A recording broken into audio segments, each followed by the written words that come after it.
eso de costumbre, que aprendí a leer la Biblia antes de y después de.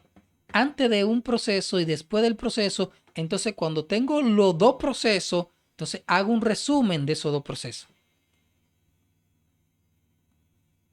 Yo digo, antes de los acontecimientos o antes del diluvio, leo la Biblia antes del diluvio.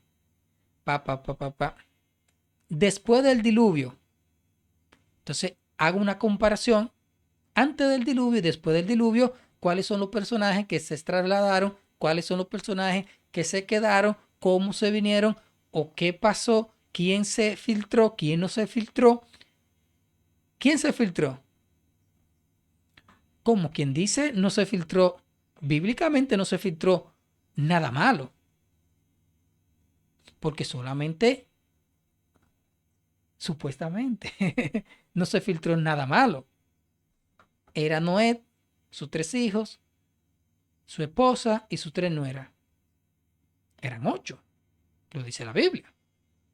Eran 8 personajes que después del diluvio traspasaron a la tierra. Después del diluvio, antes del diluvio, traspasaron 8 personajes a la tierra después del diluvio. 8 personajes. En esos 8 personajes no hubo ninguno que cargara físicamente el pecado. Aunque hay una parte bíblica que me llama mucho la atención, que es la siguiente.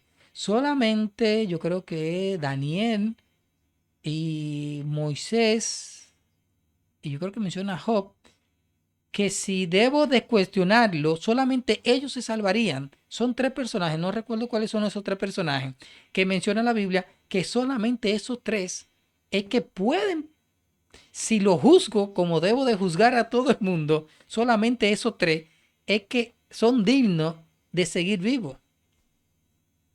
Significa que a pesar de que él era el justo, es como decir, miren la comparación, perfecta.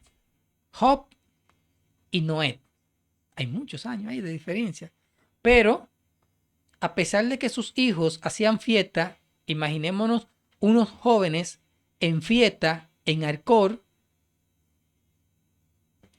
música, vino por donde quiera. ¿Qué hacía Job? Por si mis hijos pecaran hasta en pensamiento, hacía un sacrificio. Significa que por Job era que ellos permanecían sin pecado, porque eran jóvenes y Job lo sostenía bajo su postura de su percepción. Entonces, vámonos con Noé. Noé era justo y cuando viene a ver, Noé hacía lo mismo. Pero hay algo muy interesante, que aunque los hijos no llevaban el pecado en sí, pero los conocimientos sí. Una cosa es que yo haya vivido una experiencia y que yo no tome esa experiencia, no acepte esa experiencia, pero que yo la viví. Y luego yo tengo unos hijos y yo le cuente la experiencia y uno de esos hijos capte esa experiencia y la tome para él y crea, surja como ese personaje. Vamos a hacer 2 interpretaciones más profundas. Número 1, Lamed. Si Caín sería castigado 7 veces, 67 veces sería castigado Lamed. Significa que él escuchó lo que hizo, ¿quién?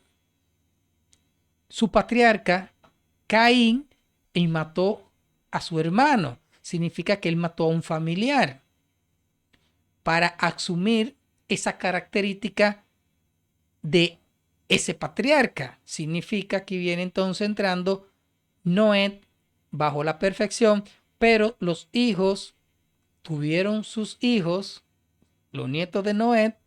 Luego entonces viene la historia. Nosotros éramos antediluvianos.